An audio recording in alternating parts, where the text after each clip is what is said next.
Hello everyone, welcome to my mini vlog. আজকের ভ্লগটা অনেক special, কারণ আজকে আমি আমার দিদাকে রেডি করব। তো দিদার ছিল একটা ইনভিটেশন, তো আমি বললাম অবশ্যই সবাই যেমন আমার কাছে সাজে, তুমি কেন সাজবে না। তো দিদা আমাকে বলেছিল যে একদম কিছু করতে হবে না, কারণ কখনো সাজে টাজে তো ভরসা করতে পারছিল না যে কি করে দেবো।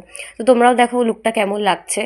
আর সবসময় আমি যেটা করি না, সবার কি চাইছে মেকআপে বা কি জিনিসটা করতে চাইছে বা কতটুকু মেকআপ চাইছে সেটা বুঝে নিয়ে সবসময় আমি মেকআপ করার চেষ্টা করি, যাতে কারোর ওভার বা কিছু এরকম মনে না হয়, যাতে ক্যারি করতে সবসময় সুবিধা হয়। তো প্রথমে একটুখানি আমি না ময়শ্চারাইজার লাগিয়ে একটু হালকা ফাউন্ডেশন লাগিয়ে কম্প্যাক্ট লাগিয়েছিলাম।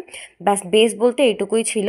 তারপর আমি আর কিচ্ছু করিনি, জাস্ট অল্প একটু ব্লাশ লাগিয়েছিলাম যাতে একদমই বুঝতে না পারে দিদা, আর একটু লিপস্টিক আর আইব্রোটা ফিল করে দিয়েছিলাম, আর চুলটাও সুন্দর করে বেঁধেছি। তোমরা ভালো করে দেখো কেমন লাগছে। দিদা আমাকে কন্টিনিউয়াসলি বলে যাচ্ছিলো যে একদম কিছু করতে হবে না, অল্প অল্প করবি যাতে আমাকে বেশি ওভার না লাগে।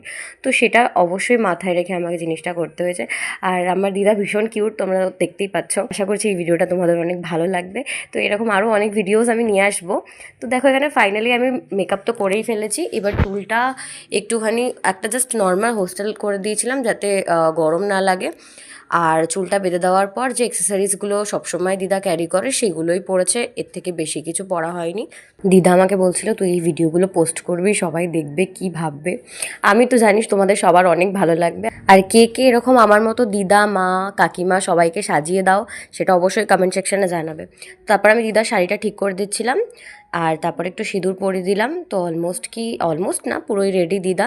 এবার একটু পারফিউম লাগিয়ে দিলাম, ফাইনাল টাচ আপ একদম কমপ্লিট। আর তোমরা সবাই জানিও আমার দিদাকে কেমন লাগছে। Tata, thanks for watching.